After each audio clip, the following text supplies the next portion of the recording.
पीछे मैंने एक वीडियो में जिक्र किया था कि मैं ज़िला कसूर से हूँ और मेजॉरिटी के जहन में ये है कि शायद मैं कसूर सिटी से हूँ, लेकिन मैं ये बताना चाहती हूँ कि मैं ज़िला कसूर की तहसील चूनिया से हूँ। मैं मेन सिटी कसूर से नहीं हूँ।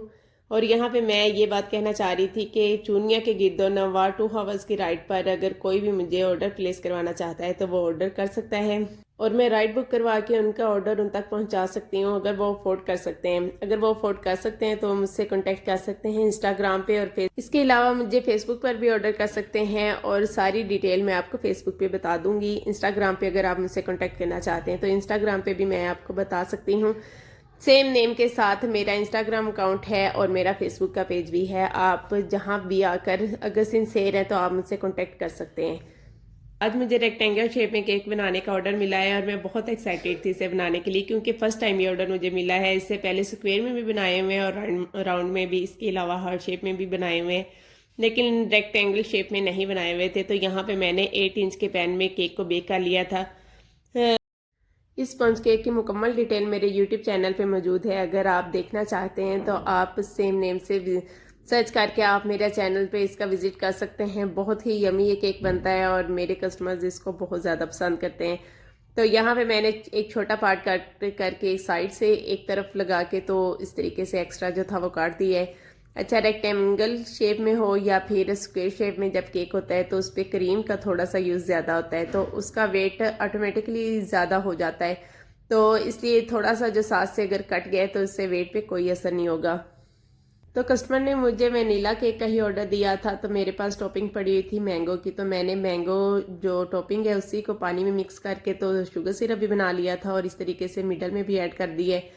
और इसके ऊपर मैंने केक की दूसरी, कस्टमर ने जो पिक्चर मेरे साथ शेयर की थी उसके ऊपर फॉन्डेंट वर्क हुआ था, तो जबकि उन्हें फॉन्डेंट वर्क नहीं करवाना था, उसके एक्स्ट्रा चार्जेस थे, तो उन्होंने फिर उसे स्किप कर दिया। उन्होंने कहा कि आप फॉन्डेंट के अलावा बना दें बाकी, लेकिन फॉन्डेंट वर्क ऊपर रहने दें। तो फिर जब तक मैं खुद मुतमिन नहीं होती तब तक मैं अपने कस्टमर को केक नहीं देती। और ये फर्स्ट टाइम ही ऑर्डर था और मुझे ये था कि मैं फर्स्ट टाइम उन्हें बना के दे रही हूँ तो कुछ ऐसा बना के दूँ कि उन्हें पसंद आए। अच्छा, एक और बात, टिकटॉक पे मुझे बहुत से कमेंट आते हैं कि I am also home baker, please support me. और मुझे इस बात की समझ नहीं आती कि मैं उन्हें कैसे सपोर्ट कर सकती हूँ। अभी मैं न्यूली आई हूँ टिकटॉक पे, इससे पहले मेरा टिकटॉक पे कोई अकाउंट नहीं था। मैं फेसबुक पे थी, इंस्टाग्राम पे थी और मेन जो मेरा कंटेंट होता है वो यूट्यूब पे होता है। तो मैं अपनी उन सब सिस्टर्स को एक एडवाइस दूंगी कि आपको इस तरीके से कोई भी सपोर्ट नहीं करेगा। आप अपना वक्त ज़ाया करते हैं दूसरों को ये कह के कि वो आपको सपोर्ट करें।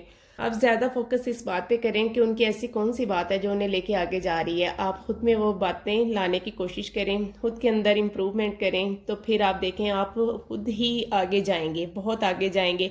अगर आप एक केक बना सकते हैं तो फिर आप उसे नीटली बना सकते हैं। तो अगर आप उसे नीटली बना सकते हैं तो फिर आपके स्लोली कस्टमर्स बढ़ना शुरू हो जाते हैं। एक ही दफ़ा में किसी का भी काम इतना प्रमोट नहीं होता। मुझे 3 से 4 साल हो गए हैं खामोशी से ये काम करते हुए, और स्टार्ट में तो ऐसा था कि साल में 2-4 ऑर्डर आते थे। पहले साल मेरा ऐसा ही गया है कि मैंने पूरे साल में कोई 8 से 10 ऑर्डर रेडी किए होंगे। नेक्स्ट ईयर इससे ज़्यादा इम्प्रूवमेंट थी, नेक्स्ट ईयर मज़ीद, और अब जाके लोग मुझे पहचानने लगे हैं। बिजनेस कोई भी स्मॉल नहीं होता, स्मॉल से ही वो अप होता है। जब आप स्टार्ट लेते हैं तो वो एक छोटा सा ही होता है, लेकिन जब आप मेहनत करते हैं तो फिर वो बढ़ना शुरू हो जाता है, तो वो एक बिग बिजनेस बन जाता है, वो स्मॉल नहीं रहता। तो इंशाल्लाह खुद में ये चीज़ पैदा कर लें कि हमने आगे जाना है और बहुत आगे जाना है। हर दिन अपने काम को इम्प्रूव करने की पूरी कोशिश करें। मेरी अब तक ये कोशिश होती है, कोई भी मेरे माइंड में होती है ये बात के जो मुझे कंफ्यूज कर रही होती है, और मैं उसके बारे में इतनी सर्चिंग करती हूँ और उसको इम्प्रूव करने की पूरी कोशिश करती हूँ। तो बस यही बात आप लोगों ने अपने अंदर लानी है कि हर दिन पहले से ज़्यादा इम्प्रूवमेंट, हर केक पहले से ज़्यादा नीट और पहले से ज़्यादा अच्छा हो, तो फिर आपको कामयाब होने से कोई नहीं रोक सकता। बातों बातों में हमारा केक भी रेडी हो गया, और जो इसके ऊपर हमने ये पाइपिंग की है इसके ऊपर हल्के हल्के स्प्रिंकल्स लगाने हैं और नीटली लगाने, इधर उधर नहीं हमने जाने देने, फिर ही नीट लुक आती है केक की। और यहाँ पे मैंने मना करने के बावजूद भी फॉन्डेंट के कुछ टॉपर्स बना दिए थे, फ्लावर्स कट कर लिए थे, ये क्रेयॉन बना के ऊपर रख दिए। तो केक कस्टमर को देख के फिर खुद ही पसंद आएगा, जबकि फॉन्डेंट वर्क के अलावा मैंने चार्ज किए थे, और ये एक्स्ट्रा जो काम है ये मैंने वैसे ही उन्हें करके दिया था कि उन्हें मेरा काम जो है वो पसंद आए। आप जितना भी चार्ज कर रहे हैं तो केक ऐसा बना के दें कि कस्टमर दोबारा आपसे केक बनवाने पे मजबूर हो जाए। और उन्होंने केक देखते ही मुझे कह दिया था कि बहुत जल्द हम नेक्स्ट ऑर्डर भी आपको देंगे। तो आपको मेरी वीडियो कैसी लगी कमेंट बॉक्स में ज़रूर बताइएगा। पसंद आई हो तो लाइक शेयर एंड फॉलो करना आपने बिल्कुल नहीं भूलना। तो नेक्स्ट वीडियो तक अल्लाह हाफिज़।